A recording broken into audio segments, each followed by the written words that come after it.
کہ جی ایک دن بھی یہ بین جو ہے برقرار نہیں رہے گا, سپریم کورٹ اس کو اٹھا کے باہر پھینک دے گی. سپریم کورٹ باہر اٹھا کے پھینک دیتی, پھر آپ کیا کریں گے؟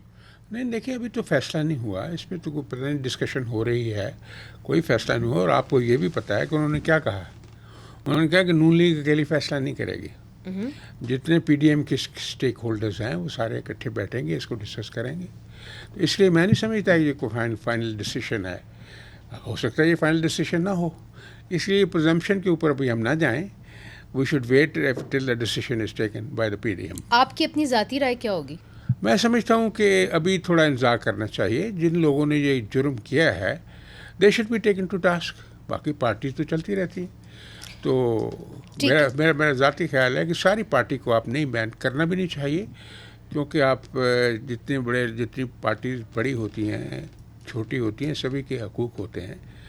لیکن جو لوگ سیبٹیئرز ہیں, مسٹری مانگرز ہیں, کرائم کمٹ کیا ہے, جنہوں نے جی ایچ کیو پہ حملہ کیا ہے, جہازوں کو آگ لگائی ہے, جناح ہاؤس کو کیا ہے, یعنی ورکر آ گیا قانون کی زد میں, لیڈر رہ گیا. نو, میں آپ کو عرض کرتا ہوں, اگر آپ اس کو اسٹڈی کریں نا, اگر آپ پوری ایویڈنس کا انالیسس کریں تو ایویڈنس اتنی اوور ویلمنگ ہے, جس میں ایکسٹرا جوڈیشل کنفیشن ہے, اور پھر الیکٹرانک ایویڈنس ہے, گرافک ایویڈنس ہے, اور پھر یہ ملٹری کورٹس میں تو چل جاتی ہیں باتیں, مگر کنفیشنل اسٹیٹمنٹ جو ہوتی ہے وہ ایڈمیسبل ایویڈنس, اور اس کی بنا کے اوپر آپ سزائیں نہیں دے سکتے, اس پہ آتے ہیں. مگر میں آپ کو آپ ٹیکنیکل بات کر رہی ہیں, کوئی ضروری نہیں ہے سر, یہ قانونی بات, یہ تو سرکمسٹانسز پہ ڈپینڈ کرتا ہے کہ کن حالات میں کنفیشنل اسٹیٹمنٹ دیا گیا ہے, بالکل کن حالات میں ایکسٹرا جوڈیشل کنفیشن کیا گیا ہے.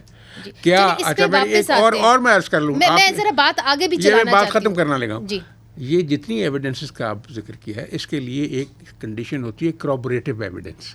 تو اس کے ساتھ کروبوریٹو ایویڈنس, جیسے میں نے پہلے کہا ہے, اگر ٹیکنیکل ایویڈنس آتی ہے, الیکٹرانک آتی ہے, گرافک آتی ہے. سر ملٹری کورٹس پہ بعد میں آئیں گے, یہ بہت اہم ایشو ہے, اس کے اوپر طویل گفتگو آپ تینوں سے کرنے کی ضرورت ہے. تاج حیدر صاحب, آپ کی جانب پاکستان پیپلز پارٹی کا کیا فیصلہ ہوگا؟ کیا پاکستان تحریک انصاف کے پر پابندی لگ جانی چاہیے؟ دیکھیے, ہم نے ان سچویشن سے پہلے ڈیل کیا ہے, اور دو ونگ ہوتے ہیں, ایک ہوتا ہے پولیٹیکل ونگ, ایک ہوتا ہے ٹیررسٹ ونگ. تو ہم نے کراچی میں بھی یہی کیا تھا کہ پولیٹیکل ونگ سے ہم نیگوشیٹ کر رہے تھے. اچھا, ان دونوں کے اندر آپس میں بھی ایک ٹکراؤ رہتا ہے. پولیٹیکل ونگ کہتا ہے کہ ہم مذاکرات کے ساتھ یہ تمام سہولیات لے لیں گے. ٹیررسٹ ونگ کہتا ہے نہیں, آپ بک گئے, ہم گنز کے ذریعے لیں گے. تو انہوں نے پاکستان پہ حملہ کیا, اور وہ حملہ ناکام ہوا بہرحال. لیکن یہ کہ جو پولیٹیکل ونگ ہے وہ مذاکرات کر رہا تھا. تو ہماری پالیسی یہ ہوتی ہے کہ ہم مذاکرات کے ذریعے, اور جیسے رہی ہے اس دوران پالیسی, کہ ہم ہمیشہ مذاکرات کو سپورٹ کرتے رہے. مذاکرات میں ہمیں یہ یقین دہانی کی گئی تھی کہ عمران خان بیچ میں نہیں آئیں گے, لیکن یہ کہ عمران خان بیچ میں آئے, اور مذاکرات جب کامیاب ہو گئے تھے اس وقت وہ ریجیکٹ کیے گئے مذاکرات. جب آپ کہتے ہیں کامیاب ہو گئے تھے, تو کامیابی کیا تھی, کیا فیصلہ ہوا تھا؟ آخری میٹنگ کے اندر ایگریمنٹ جو تھا وہ ہو گیا تھا. یہ تھا کہ 2 یا 3 دن میں دستخط بھی ہو جائیں گے. اگریمنٹ کیا؟ یہ میں نہیں, بلکہ محترمہ کشوا زہرا جی, انہوں نے کہا ہے, انہوں نے کہا کہ جی جون کی بجٹ کے بعد میں مذاکرات سے پہلے انوالو تھا. جی, مذاکرات کے دوران یا اس کے بعد میں انوالو نہیں تھا اس کے اندر. لیکن یہ تھا کہ کوشش تھی ہماری کہ مذاکرات کے ذریعے, لیکن مذاکرات ہم پولیٹیکل ونگ سے کر رہے تھے, دہشت گردوں سے نہیں کر رہے تھے. مگر سر, the question still arises کہ where does the buck stop, اور یہی سوال میں افرا صاحب کھٹک صاحب کے سامنے بھی رکھوں, پھر آپ کی جانب بھی. میں ایک چیز اور آپ سے عرض جی کروں ضرور, کہ یہ جو بھی کیس تھا یا پولیٹیکل جھگڑا تھا, یہ اس میں پاکستان ایئر فورس کیسے انڈر اٹیک آئی, یا جنرل ہیڈ کوارٹر کیسے انڈر اٹیک آیا؟ یہ بڑا اہم سوال ہے آپ کا. نہیں, مطلب ایک چیز ہے نا کہ جنرل ہیڈ کوارٹرز پہ اٹیک کیا گیا, بالکل, پاکستان ایئر فورس پہ اٹیک کیا گیا. They are not a party in the case. اگر وہ کیس میں پارٹی نہیں ہے اور آپ اٹیک کر رہے ہیں, تو پھر کیا, کس کے کہنے پہ آپ یہ کر رہے ہیں؟ یہی اور تو میں سوال بالکل ہے. آپ سے کہنا چاہتا ہوں, کیونکہ میں نیگوسیشنز کے اندر بھی رہا ہوں, کراچی کے اندر میں ٹیررزم کا مقابلہ کرنے والے سیل کے اندر بھی رہا ہوں. یہ ضرور کہیں نہ کہیں سے کہا جاتا ہے کہ آپ یہ کریں، اور کہاں سے کہا گیا؟ وہاں سے کہا گیا جہاں کے لوگ خوش تھے کہ آرمی پہ حملہ ہوا ہے یا ایئر فورس پہ حملہ ہوا ہے۔ جب آپ کہتے ہیں کہ کہیں سے کہا گیا تو وہ ملک کے اندر ہی لوگ تھے؟ وہ نہیں، ملک کے باہر۔ دیکھیے، آپ اس وائڈر پرسپیکٹو کو نہ بھولیے کہ پاکستان اب شفٹ کر رہا ہے امریکہ سے چائنا کی طرف، پاکستان شفٹ کر رہا ہے ریجن کے اندر ایران سے بات کرنے۔ وہ تو کہتے ہیں کہ جی اچھا، امریکہ نے سازش کی، ہمیں باہر نکالا، وہ تو امریکہ کے خلاف ہیں پی ٹی آئی والے۔ وہ تو خیر جو کہیں، صبح کچھ شام کچھ، لیکن یہ کہ یہ جو ہے کہ پاکستان پیپلز پارٹی پہ تو کہا جاتا تھا کہ ہم جو ہے وہ امریکہ کے خلاف، یا ایران سے جو ہم نے گیس کی پائپ لائن، ہم اس دفعہ محترم پرائم منسٹر بھی ساتھ گئے جی ایران کے بارڈر پہ، جی بالکل، اور وہاں سے جو الیکٹریسٹی کا معاہدہ کیا انہوں نے یہ باقاعدہ تمام ہوا، پریزیڈنٹ ایران سے وہ ملے۔ اب یہ جو ایک ڈیولپمنٹ ہے، یہ ظاہر ہے کہ امریکی سامراج کو پسند نہیں ہے۔ تو آر یو سیئنگ سر کہ یہ جو کچھ ہوا 9 مئی کے اندر، اس کے اندر امریکہ کی سازش تھی؟ جو کچھ نہیں ہوتا، but we can't ignore the regional and international situation when we are analyzing the situation at home۔ Afra صاحب، کھٹک صاحب، آپ نے تاج حیدر صاحب کی بھی بات سنی اور آپ نے رانا صاحب کی بھی بات سنی، آپ کو بھی یہی لگتا ہے کہ ریجنل پاورز اس کے اندر انوالو تھے؟ اس لیے چونکہ جو آڈیو ٹیپس نکلی ہیں اس کے اندر تو کلیئرلی کہا گیا ہے کہ خان صاحب کی انسٹرکشنز تھیں کہ آپ جی ایچ کیو کے سامنے، کور کمانڈر ہاؤس کے سامنے آپ احتجاج کریں۔ ہو یہ بھی سکتا ہے جس طرح کہ خان صاحب کہہ رہے ہیں کہ جی ہمارا تو احتجاج کرنے کا پلان تھا، ہمارا توڑ پھوڑ کا کوئی ارادہ نہیں تھا، وہ شر پسند، انہوں نے کہا ہے وہ شر پسند عناصر تھے جو ہمارے اندر گھسے ہوئے تھے۔ جی بڑی مہربانی، میں تو 4 مختصر باتیں واضح طور پہ کرنا چاہتا ہوں۔ جی، پہلی گزارش یہ ہے کہ میرے خیال میں کسی اف اینڈ بٹ کے خلاف کے بغیر میں کہنا چاہتا ہوں کہ پولیٹیکل پارٹی پہ پابندی لگانے کی کوئی گنجائش نہیں ہے، آئین میں نہیں ہے، اور کسی کو یہ اختیار اس طرح نہیں ہے کہ وہ اٹھ کے کہے کہ ہم نے پابندی لگا دی، یہ غلط ہے۔ دوسری گزارش میں یہ کرنا چاہتا ہوں کہ ہم تو پروجیکٹ عمران خان کے مخالف تھے، عمران خان کی پالیسی کے تو ہم مخالف تھے ہی، لیکن جو پروجیکٹ تھا اس کے بنانے والے ہم پوچھنا چاہتے ہیں کہ جنرل پاشا، جنرل ظہیر الاسلام، اس کے بعد general Raheel Sharif, general Bajwa, general فیض حمید، جو اس پروجیکٹ کو چلانے والے تھے، ان کا ذکر نہیں ہے، اور پروجیکٹ پر آپ کہہ رہے ہیں کہ اس کو ڈسمینٹل کیا جائے۔ بھائی وہ جو بنانے والے آرکیٹیکٹس ہیں وہ کہاں ہیں؟ دوسرا سوال یہ ہے۔ تیسری سوال یہ کہ آپ نے دیکھیں نا، یہ جو ٹی ٹی پی کے ساتھ ہم سب لوگوں نے مقابلہ کیا، سیاسی لوگوں نے بھی، سیکیورٹی کے فورسز نے بھی، آپ کو یاد ہے کہ جی ایچ کیو پہ انہوں نے بھی حملہ کیا تھا، لیکن پھر ان سے مذاکرات کے لیے کون قابل گیا تھا؟ کون ان کے ہزاروں لوگوں کو یہاں لا کے ری سیٹلمنٹ ان کی کروانا چاہتا تھا؟ اور کس نے کیا یہ؟ وہ مقدمہ کب چلے گا؟ کب وہ عدالتوں میں لائے جائیں گے؟ کوئی اس کا ذکر نہیں ہے۔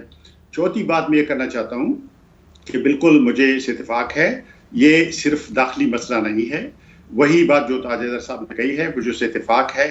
اصل بات یہ ہے کہ آپ کو بہت پہلے سے یہ جو الائنمنٹ بدل رہی تھی دنیا میں، آپ کو اپنے پڑوس میں دیکھنا چاہیے تھا۔ چین کے ساتھ تعلقات اور مغرب کے ساتھ تعلقات میں توازن جو ہے 15-20 سال پہلے شروع کرنا چاہیے تھا۔ اب ایسے وقت میں آپ کو یہ کرنا پڑ رہا ہے کہ آپ کا معاشی انحصار مغرب پہ ہے، آپ کی برآمدات جو ہے وہ مغرب کی طرف ہیں، آئی ایم ایف آپ کی گردن پہ بیٹھا ہوا ہے۔ یعنی عمران خان کی حکومت نے 2 بڑے کام کیے، ایک یہ کہ اس نے سی پیک کا کام ٹھپ کر دیا تھا، رکوا دیا تھا، اور دوسری یہ کہ اس نے آئی ایم ایف کو پاکستان کی گردن پہ بٹھا دیا تھا۔ تو ظاہر ہے کہ اب وہ گردن دبوچ رہا ہے، تو ملک کے لیے ایک مشکل صورتحال ہے، لیکن اس کا حل یہ نہیں ہے کہ آپ 9 تاریخ کے واقعات کو بہانہ بنا کے یہاں پہ سیاسی عمل اور جمہوری عمل اور سب چیزوں پہ پابندیاں لگائیں۔ میں سمجھتا ہوں کہ ملک کو انتخابات کی تیاری کرنی چاہیے، اور جن افراد نے جرم کیا ہے، بالکل 9 فروری کو جنہوں نے حملے کیے ہیں، تخریب کیا ہے، ان پر ضرور مقدمے چلائیں، لیکن وہ سول عدالتوں میں قانون کے مطابق ان کو جو سزا بنتی ہے بالکل ضرور دی جائے، لیکن پارٹیوں پر پابندی لگانے والی بات جو ہے یہ غلط ہے۔ پہلے بھی غلط ہی ہم نے دیکھا ہے، ہم نے اس کا سامنا کیا ہے پہلے بھی، اور آج بھی ہم کہتے ہیں کہ یہ غلط ہے۔ مگر جو آپ نے سوال کیا ہے انتخابات کے حوالے سے کہ ہمیں انتخابات کی تیاری کرنی چاہیے، تو سوال یہ ہے کہ جس طریقے سے پاکستان تحریک انصاف کے لیڈر سامنے آ رہے ہیں اور ایسا لگ رہا ہے کہ انڈر ڈیوریس یہ سٹیٹمنٹس دے رہے ہیں کہ جی ہم پارٹی بھی چھوڑ رہے ہیں، ہم سیاست بھی چھوڑ رہے ہیں، اس صورتحال میں کیا زمانہ آ گیا سر مگر سوال یہ ہے جو خبر بھی نہیں ہوتی تھی جو اب ڈیوریس ہو گئی کہ ہم 5 دن جیل میں رہے.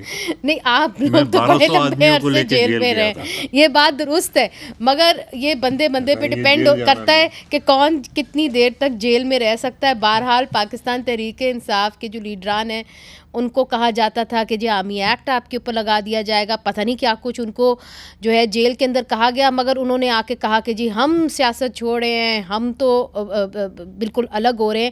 تو اس صورتحال کے اندر جو الیکشنز ہوں گے ان کی کریڈیبلٹی کے اوپر تو پھر سوالیہ نشان اٹھایا جائے گا. اس کے اوپر بات کریں گے وقفے کے بعد.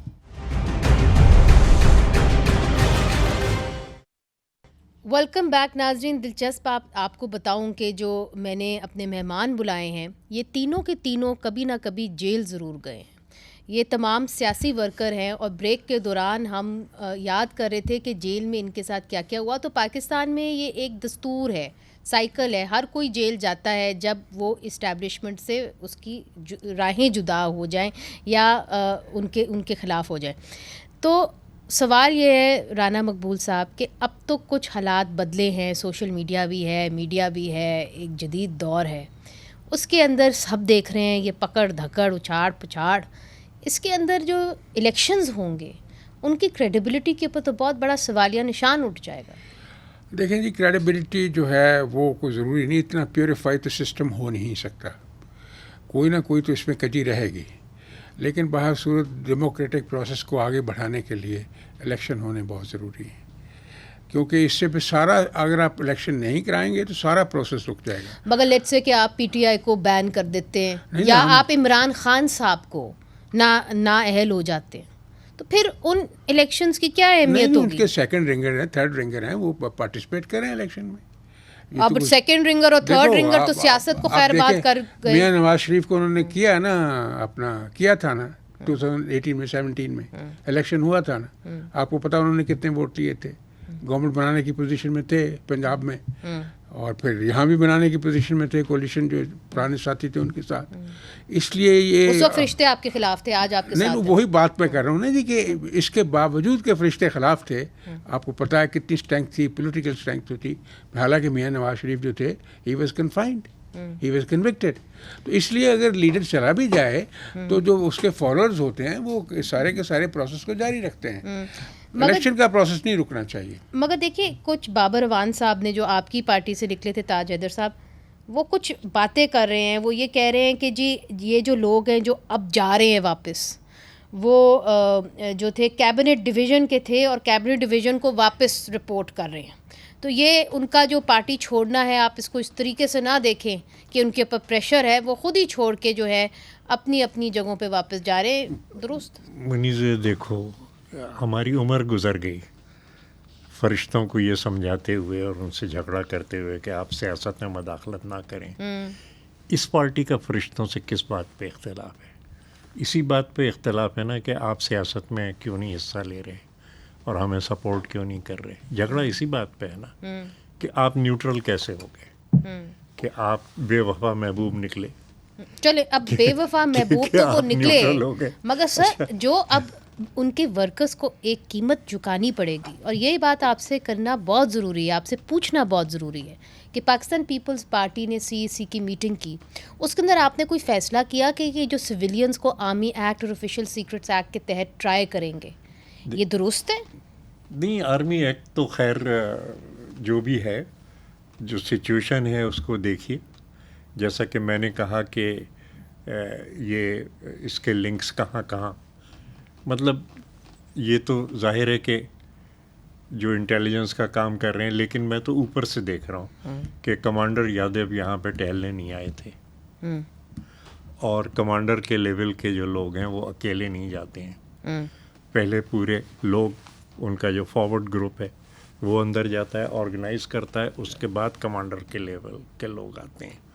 تو ہمارے پڑوسیوں نے یہ سارا انتظام کر رکھا تھا وہاں پہ.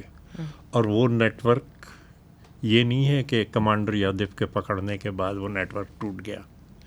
وہ نیٹ ورک جو ہے وہ اب بھی کام کر رہا. تو یعنی 9 مئی کے پیچھے جو لوگ ہیں وہ اب بھی کام کر رہے ہیں. نہیں میں تو سیدھی کامن سینس کی بات کر رہا ہوں نا کہ یادو یہاں گھومنے پھرنے نہیں آئے تھے. اور کمانڈر لیول کے جو ہیں وہ, میں آتی ہوں آپ کی جانب, وہ اپنی ٹیمز کو پہلے وہاں بھیجتے ہیں, گراؤنڈ پریپیئر کیا جاتا ہے, اور اس کے بعد جس وقت ایک خاص اسٹیج تک آ جاتی ہے جی تو اس کے بعد وہ وہاں پہنچتے ہیں. میں آپ کو بتا رہا ہوں کراچی کے اندر جب وہ ہو رہی تھی تو سینکڑوں لوگ گھسے ہوئے تھے اندر. سی ایم سندھ کو چیف منسٹر آسام جو کہ بعد میں کانگریس کے پریزیڈنٹ ہوئے, شیرٹن کے اندر دھمکی دے کے گئے تھے کہ آپ کشمیر پہ بولنا چھوڑیں, ہم کراچی میں آپ کو سبق پہنچے. مگر سر کوئی فیصلہ ہوا ہے کہ جی آرمی ایکٹ, جو میرا بنیادی سوال ہے, کوئی فیصلہ ہوا ہے کہ جو آفیشیل سیکرٹس ایکٹ اور آرمی ایکٹ جس کے تحت ملٹری کورٹس کے اندر شہریوں کے ٹرائلز ہوں گے وہ پیپلز پارٹی کو جو ہے قابل قبول ہوں گے؟ چونکہ پہلے آپ نے اس کے اوپر دیکھیے ہم نے ہمیشہ اس کی مخالفت کی, ملٹری کورٹس کی, یہ وہ, مگر ایونچولی یو اگریڈ. ہم نے ہمیشہ مخالفت کی جی. لیکن اب یہ سچویشن ذرا سی آپ کو وہ بھی دیکھنی ہے کہ جیسا کہ میں نے پہلے کہا کہ حملہ پاکستان پہ ہوا ہے, دوسرے یہ بھی آپ کو دیکھنا ہے کہ سپریم کورٹ میں اور عدلیہ کے اندر کس قسم کی ڈویژنز آ گئی ہیں. ٹھیک ہے افراد صاحب, آپ اس کو نظر انداز نہیں کر سکتے. جی افراد صاحب, یہ اصل میں 2 طبقے فکر ہیں. میں آتی ہوں آپ کی جانب پھر سے. افراد صاحب کھٹک صاحب, آپ نے تاج حیدر صاحب کی بات سنی, انہوں نے کہا کہ جی آرمی ایکٹ کو ابھی دیکھنا ہوگا. مطلب ابھی تک ایسا لگ رہا ہے کہ پاکستان پیپلز پارٹی نے کوئی حتمی فیصلہ تو نہیں کیا, but they are probably going to go that way. We have always opposed it and we never want it. لیکن سچویشن کیا ہے؟ you're judging from the situation. مگر پاکستان وہ واحد ملک بن جائے گا برے صغیر میں جو آرمی ایکٹ کے تحت شہریوں کو ٹرائی کرے گا. اجمل قصاب, ممبئی حملے جس کے اوپر کہا گیا تھا کہ اس نے کیے, اس کو ہندوستان میں ملٹری کورٹس میں ٹرائی نہیں کیا گیا, اس کو عام سویلین کورٹس میں ٹرائی کیا گیا. آپ کیا کہیں گے؟ دوسری بات میں نے پوائنٹ آؤٹ کی تھی ڈویژن جو کورٹس کے اندر ہے. اوکے جی افراد صاحب کھٹک صاحب. جی میری گزارش یہ ہے کہ پاکستان کے آئین میں عدلیہ اور انتظامیہ کو الگ کیا گیا ہے. انتظامیہ اگر عدالتیں بنانے پہ آ جائے تو ظاہر ہے کہ یہ تو آئین کی کھلی خلاف ورزی ہے. تو میرے خیال میں اس کی کوئی گنجائش نہیں ہے. ملٹری اپنے جو ملٹری کے لوگ ہیں ان کے اوپر ضرور مقدمے چلا سکتے ہیں 1952 آرمی ایکٹ کے تحت. سول لوگوں پہ مقدمہ چلانا غیر آئینی ہے, بالکل غلط ہے. اور میری گزارش یہ ہے, جو پہلے بھی میں نے عرض کیا کہ جو اس میں وہ لوگ جو انوالو تھے اس پروجیکٹ میں, یہ دیکھیں نا 9 مئی کو آپ کیوں آئسولیشن میں لیتے ہیں؟ یہ تو کلمینیشن ہے اس پروسیس کا جو 2014 میں دھرنے سے شروع ہوا تھا. تو وہ جو اس کے پیچھے لوگ تھے, اس کی بہت آسان حل ہے. آرٹیکل 6 ہے, آپ آرٹیکل 6 کے تحت ٹریبونل بنائیں اور ان سب لوگوں کو, سول ہے وہ ملٹری, ان سب کو ان کے سامنے لے آئیں. اور ملٹری والوں کو حق ہے کہ وہ اپنے جو ان کی فورس کے لوگ ہیں ان پر مقدمے بے شک چلائیں, لیکن سول لوگوں پہ مقدمے چلانا جو ہے وہ آئین کی بھی خلاف ورزی ہے, قانون کی خلاف ورزی ہے. اور میں نہیں سمجھتا کسی جمہوری اور آئین پسند شخص کو اس کی حمایت کرنی چاہیے. آپ سے پوچھوں گی رانا مقبول صاحب. افراد صاحب کھٹک کہتے ہیں کہ جی آرٹیکل 6 ہے نا آپ کے پاس, اور وہ کہتے ہیں آپ اس کو آئسولیشن میں مت دیکھیں, 9 مئی کو آئسولیشن میں مت دیکھیں, آپ جوڑیں اس کو. اور پہلے بھی جو وہ بات کر چکے ہیں کہ اس کے پیچھے جو سازشی ہیں, جو جنرل رہے ہیں, ان کو تو آپ نہیں پکڑے, وہ بیچارہ مور چور جو ہے وہ آرمی ایکٹ میں گیا. افراد صاحب کی بات درست ہے کہ جو لوگ اس میں سارے کیریکٹرز ہیں ان کی ضرور پرسش اور پکڑ ہونی چاہیے جنہوں نے یہ رول پلے کیا ہے. بٹ ہو تو نہیں رہی. نہیں ہونی چاہیے نا. اب آپ جو ہے اس میں کوئی ٹیکنیکل سی بات یہ ہے کہ آپ کو یاد ہوگا کہ آئین میں امینڈمنٹ ہوئی تھی جب وہ APS کا کیس ہوا پشاور کا, تو اس میں پھر ملٹری کورٹس بنی تھیں. مگر اس کے اندر سن ڈاؤن کلاس تھا. وہ سن سیٹ کلاس تھی نا جی اس میں, جی بالکل, کہ 2 سال آپ کریں, اگر اس کو کرنا تو پھر ایکسٹینڈ کرنا پڑے گا, دوبارہ امینڈ کرنا پڑے گا اس کو, کیونکہ یہ کلاس تو ختم ہو جائے گی. لیکن وہ نہیں ہو سکی کیونکہ پولیٹیشنس کا خیال تھا کہ اب اس کو آگے ہمیں نہیں لے کے جانا چاہیے. اس میں فرق یہ ہے جو آرمی ایکٹ کی جو ہے نا جی ٹرائل, جو اس کا سیکشن 2 ہے, 21B ہے, تو وہ یہ ہے کہ اگر کوئی اسالٹ کرتا ہے کسی فوجی جوان کے اوپر یا فوجی انسٹالیشن کے اوپر, تو وہ کلپیبل ہے انڈر آرمی ایکٹ. مگر اس کے لیے بھی سر آپ کو FIR درج کرنی ہے, اس کو میجسٹریٹ کے سامنے لے کے جانا ہے, جو کچھ بھی نہیں ہوا سر, ایسا کچھ بھی نہیں ہوا. تو جو آپ نے آرمی ایکٹ ایوب خان کے دور میں بنایا, آپ اس کو بھی نہیں فالو کر رہے. اس سے پہلے کا بنا ہوا آرمی ایکٹ تو نہیں, مگر جو ترمیم ہوئی جس کے تحت شہریوں کو آپ لے کے آ رہے ہیں آرمی ایکٹ میں, اور آپ ہیں, پاکستان ہے, میانمار ہے, ایجپٹ ہے, باقی اس قسم کے ملک جو آرمی ایکٹ شہریوں کے اوپر استعمال کر رہے ہیں. جی یہ ایک ویو پوائنٹ ضرور ہو سکتا ہے جی, کیونکہ بیسیکلی وہ کمپلیننٹس ہیں آرمی والے جو ہیں اس میں, کیونکہ ان کے خلاف افینس ہوا ہے. تو انہوں نے اپنے لوگوں کو نارمل کورٹس میں ٹرائی کیا ہے. ماضی کے اندر ایک کیس ہے سامنے جس کے اندر قتل کیا گیا ہے, مگر ان کو انہوں نے سول کورٹ میں ٹرائی کیا ہے. سوال یہ ہے کہ آپ کے پاس ہر قسم کا قانون ہے, آپ ان کو سویلین کورٹس میں کیوں نہیں ٹرائی کرتے؟ اس کی کیا؟ اچھا دیکھیں, ابھی تو فیصلہ نہیں ہوا نا پوری طرح, ابھی تو سامنے آئی نہیں ہے چیز.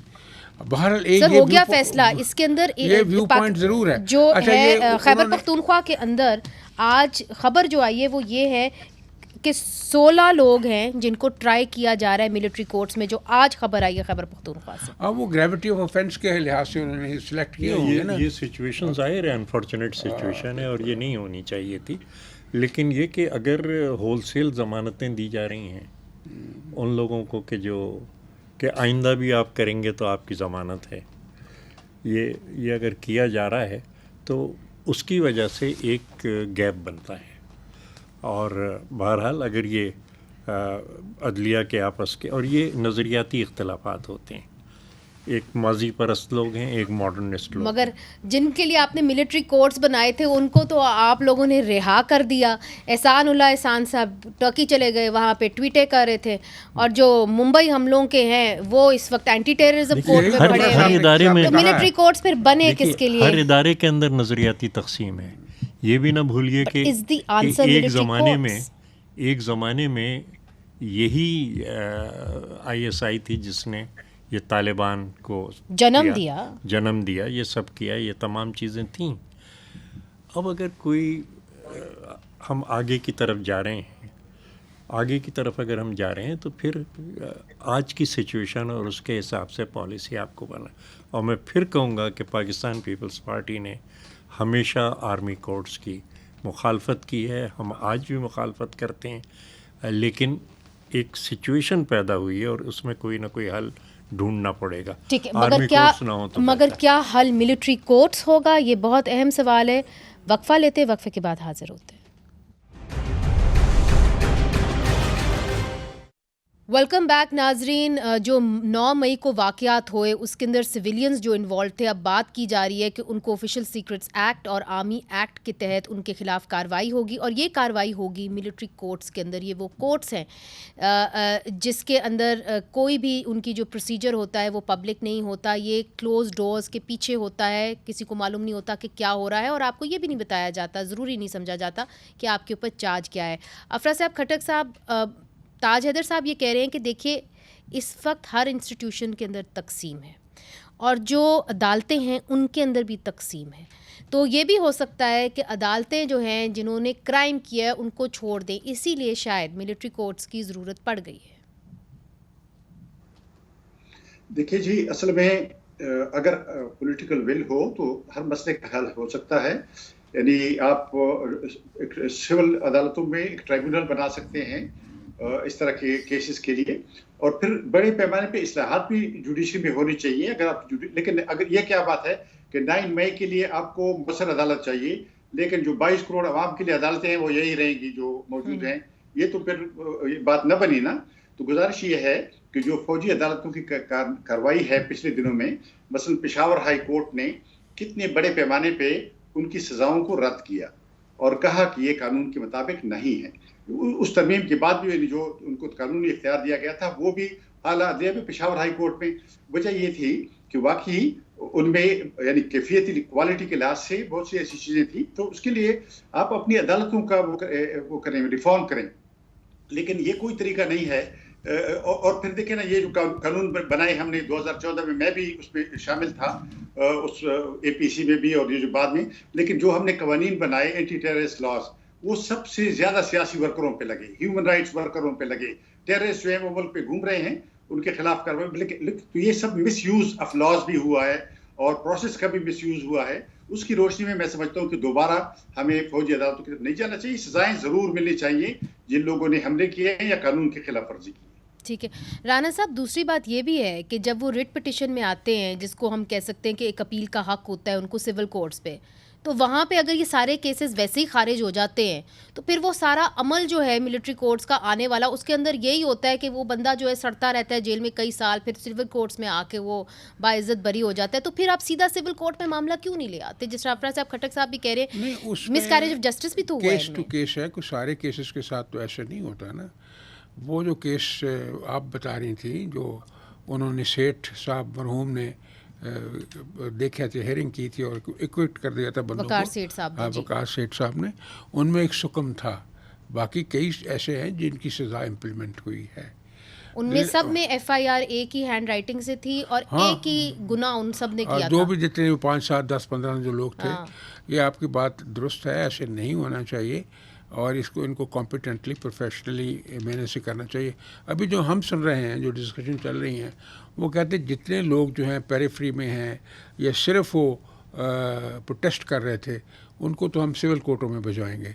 وہ لوگ جو گریو کرائم کے رسپانسبل ہیں، they will be handed over to. اب مگر وہ کیسے ڈیسائیڈ کریں گے گریو کرائم میں کیا ہے، گریو کرائم میں کیا نہیں ہے؟ یہ بھی تو ایک ایشو ہے. دیکھیے میں عرض کروں کہ 1962 میں پہلی دفعہ میرے بڑے بھائی صاحب کو ملٹری کورٹ سے سزا ہوئی. جی جی. اور وہ 12 اور اسٹوڈنٹ سے ہم نے جلوس نکالا. جی. اور پہلی دفعہ جو میں نے پولیس کے ڈنڈے کھائے وہ اس جلوس میں کھائے. اچھا، اور وہ آہستہ آہستہ وہ جو نظام تھا فوجی عدالتوں کا، وہ نہ صرف یہ کہ انیفیکٹو ہوا بلکہ اس سے نقصان پہنچا. فوجی عدالتیں آپ کو نقصان پہنچاتی ہیں، اس میں کوئی شک نہیں ہے. فوجی عدالتیں سلوشن نہیں ہیں، لیکن پارلیمنٹ کو بیٹھنا پڑے گا. اور رانا صاحب شاید مجھ سے متفق ہوں کہ پارلیمنٹ کو بیٹھ کے وہ طریقہ کار نکالنا چاہیے. We have to do some brainstorming کہ جس میں کسی بے گناہ کے ساتھ اتنی سی بھی زیادتی بے انصافی نہ ہو. چلیے یہ تو بہت اچھی بات ہے. لیکن جنہوں نے کیا ہے وہ، اور جن کے بارے میں اتنی ایویڈنس ہے، اور جس طریقے سے یہ شکوک و شبہات اس وقت میں کہوں گا کیونکہ باہر کے کنیکشنز کی میرے پاس کوئی سالڈ ایویڈنس نہیں ہے، کس طریقے سے یہ جو پاکستان کے ڈیفنس کو مضبوط کیا جائے، اس میں میرے خیال سے پارلیمنٹ کا ایک رول ہے. فورم بھی وہی ہے. ٹھیک، تو پھر پارلیمنٹ کی طرف معاملات کو جانا چاہیے. یہ آپ سب کی رائے ہے. افراد صاحب کھٹک صاحب، مختصر سا چونکہ پروگرام کا وقت بالکل ختم ہو گیا، آپ بھی یہ سمجھتے ہیں کہ پارلیمنٹ کو فیصلہ کرنا چاہیے؟ جی بالکل، میرا خیال ہے کہ کلیکٹیو وزڈم پارلیمنٹ ہی اس کی نمائندگی کرتی ہے اور ان کو غور کرنا چاہیے، اور جو ماضی کے تجربے ہیں ان پہ بھی ان کو نظر ڈالنی چاہیے. سبق ماضی سے سیکھنا چاہیے تاکہ ہم بہتر مستقبل کی طرف بڑھ سکیں. بہت بہت شکریہ افراد صاحب کھٹک صاحب، آپ نے ہمیں جوائن کیا. رانا مقبول صاحب آپ کا بھی، تاج حیدر صاحب آپ کا بھی. تو ناظرین، یہاں پہ ہمارے جو بڑے ہیں ان کی یہ رائے ہے کہ پارلیمنٹ کے اندر معاملات کو جانا چاہیے اور کس طریقے سے ٹرائی کرنا ہے، چاہے وہ عام شہری ہیں یا وہ شہری جنہوں نے آرمی انسٹالیشنز کے اوپر اٹیک کیا، وہ فیصلہ پارلیمنٹ کو کرنا چاہیے، کہیں اور نہیں ہونا چاہیے. مگر افسوس کی بات یہ ہے کہ آج خبر آئی ہے کہ پشاور میں ملٹری ٹرائلز شروع ہو گئے ہیں. اب اس کے اندر فیئر ٹرائل کا حق کیا دیا جاتا ہے کہ نہیں، یہ ہمیں کبھی پتہ نہیں چلے گا، کیونکہ یہ سب کچھ بند دروازوں کے پیچھے ہوں گے. ہماری نظر اسی سٹوری پہ رہے گی. منیزہ جہانگیر کو آج کے لیے اجازت دیجیے. خدا حافظ.